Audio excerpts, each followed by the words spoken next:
is Cricket from the Coat Hangers, and you're listening to Drop the Mic. Today I'll be giving you a psychiatric evaluation to determine if you're competent to enter into the police academy. So let's start with your background. Where are you from?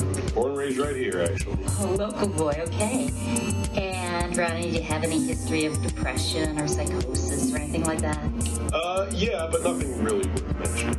Just a little bipolar disorder, not a big deal. Oh, well, are you taking any prescription medications? I am pleased to announce that I am currently off all prescription medication. Congratulations. Why did the doctors take you off? They didn't. How are you feeling? Great, actually. I met a girl. We're in love, so that is very good. This close to catching this pervert, catching a robber, just generally becoming the man. So at this point in my life, I just really feel like I could destroy some motherfuckers. Hey, I'm just going to write that down. Yeah, write it on down. Okay. Why do you want to become a police officer? It's a big question now, isn't it? I have a dream most nights. It starts on a playground. There's kids swinging, laughing, dogs barking, butterflies flapping in the wings. And then you hear a rumbling. And over the horizon comes a black cloud. It's made of cancer and pus. And it starts sweeping over the playground. And they start screaming and clawing their eyes, and pulling at their hair and saying, "Help, what do we do?" You know what happens next? Out steps me, wielding the biggest fucking shotgun you've ever seen in your life. And you know what I do?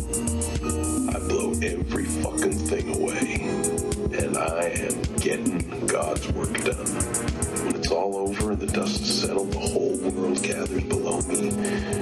They say, "Thank you, Ronnie. Thank you for helping, being a great man, and doing this for us." You know what I say? You don't need to thank me. I'm just a guy with a gun. I'm just a cop. Okay. That should do it. Thank you for your time, Mr. Barnhart. I think you mean Officer Barnhart.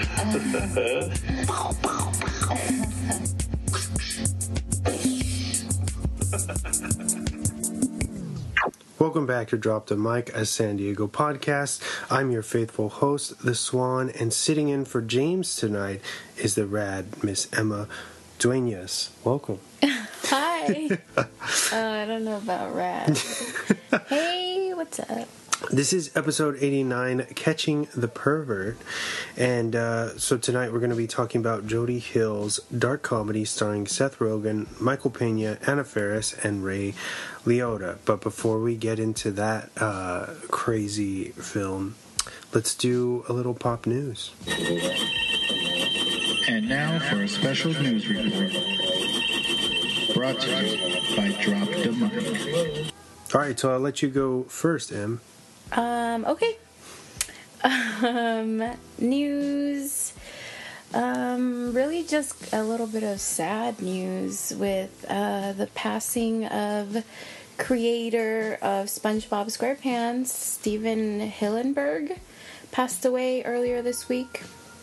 He was 57. He was pretty young. Yeah. But he had ALS, Lou Gehrig's disease, so I'm pretty sure that took a toll on him. But he was like creator, director, producer, writer for the show. I know he did both of the films too. He produced and directed them.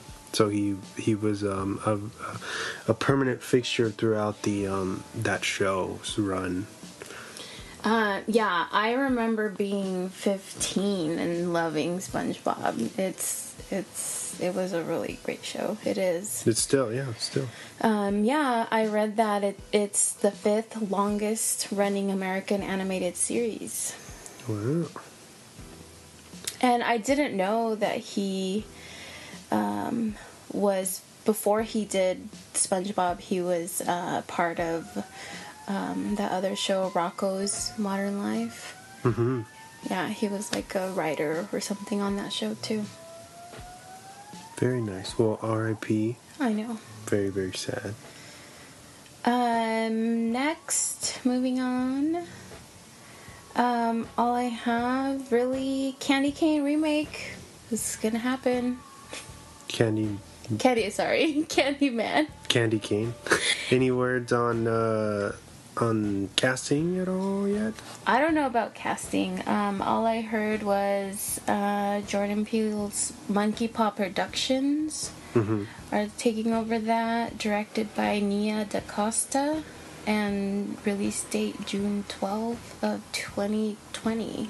Okay, so they've got a while to work on it. Yeah, like Candyman's a underrated film. It's definitely still effective. It'll be interesting to see what Peele does with it. Yeah, the main reason I wanted to talk about that was because maybe like a week ago I had a dream, more like a nightmare, that Candyman was after me and he was trying to kill me. Did you say his name in the mirror? No, I didn't get to any mirror because he was already trying to get me. Oh, okay. Yeah, pretty scary. Also, Toy Story 4 will be out June 21st, but I read that Keanu Reeves will be voicing a character in the movie. That's pretty unexpected. But Yeah. But he has, a very animated voice, so it'll be interesting to see what they choose for him, because they haven't said what he's playing yet, right? No, but Tim Allen, right? That's one. Yeah, Buzz Lightyear. Yeah, he was saying that Keanu's character is a small toy, like very miniature toy. Like he was trying to give a hint, and that's what he was saying, that he's like very small. Oh. Yeah, that's all, I guess. That's all you got? Yes. All right. Well, I have a little list that our boy James gave us. So he's with us kind of in spirit right now. So I'll jump into that. So Spider-Man Into the Spider-Verse, which is a new animated film that's about to come out, or it's out already. I'm not sure. Wait, is that the trailer that they put at the end of Venom? It's not it wasn't a trailer, it was like a scene, like a long... Oh, that's right, right. Like an actual scene from the... It's already out? I think so, or it's about to come out. But anyway, what James wanted me to talk about is that it's actually has 100 on Rotten Tomatoes as of this show, which is pretty interesting because it's really hard to get perfect ratings, especially with the hard asses like that. So yeah, check that out. Spider-Man Into 100? the Spider-Verse. Yeah, perfect. Well, I like Jake Johnson, so I'm kind of excited to check that out. What else do we have? Critics are already calling Aquaman the best DC film since The Dark Knight. Can we believe the hype? No! Aquaman comes to theaters December 21st, obviously starring Jason Momoa. If you are a fan of Aquaman or him, I would suggest going and supporting it. I'm not sure. I hope it's good. I don't know about the trailers and stuff, but I'm gonna withhold my judgments until I see the film. I'm a fan of him. Mm-hmm. I'm not sure if I'm a fan of any Justice League characters. Is Justice Wonder League Woman. Oh, okay. See, because I don't even. Hi, buddy. I don't even consider her. Her movie was so good that it didn't even compare to any of the other movies. That's true. Yeah. With other characters. Probably the strongest. Well, outside of the Nolan stuff, within the current DC universe stuff, I think Wonder Woman is one of the stronger latter films for sure. So I agree with you on that. I can see what you mean is that you don't really consider her in the same caliber as Justice League, because Yes, that's what I Justice mean. League was a kind of a mess, which is why I'm not sure about Aquaman, but I guess we'll see how he stands on his own. I know he's got Amber Heard in there. She's pretty good usually. So yeah, I guess we'll just have to wait and see. All right. Netflix is developing a live-action Cowboy Bebop series for all you anime nuts out there. It's still in early development, and there's no casting news as of yet. So stay tuned for more to come.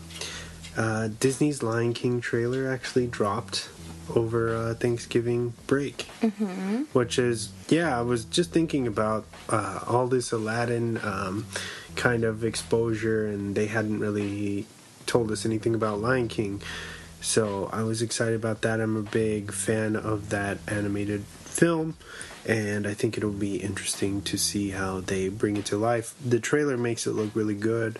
I never really doubted that it would look aesthetically good.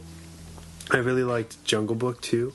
I don't think you were that big a fan of that one. Yeah, it was all right. I wasn't too excited after watching that. But as far as the Lion King trailer, I'm very excited. I love the trailer. They're fucking sneaky. Like, they waited for that weekend to drop that. When did they drop it? It was over Thanksgiving. Yeah, they waited just to, like, give you that little knock on the heart. Yeah, people were losing their shit over that trailer. I'm not sure how current this is. I thought I had read this a while back, but James said that the house that Jack built, which is getting a lot of controversy again, caused over 100 moviegoers to walk out of its screening at the Cannes Film Festival due to its severe graphic violence towards both women and children. And to piggyback on that, just the earlier this week, the film, it's the House that Jack Built, got a director's cut theatrical release in art house cinemas all over the U.S., I believe. And I guess because IFC put out the film, I guess they didn't sign or get a correct waiver to screen the director's cut. And next month, I think it's on December 14th, the film will see a VOD and a rated R version in regular theaters. So the MPAA is actually coming after IFC because of that waiver now. So, but apparently everybody's still playing it. You know, we got the Free Cinema in Orange County playing it tonight, I believe.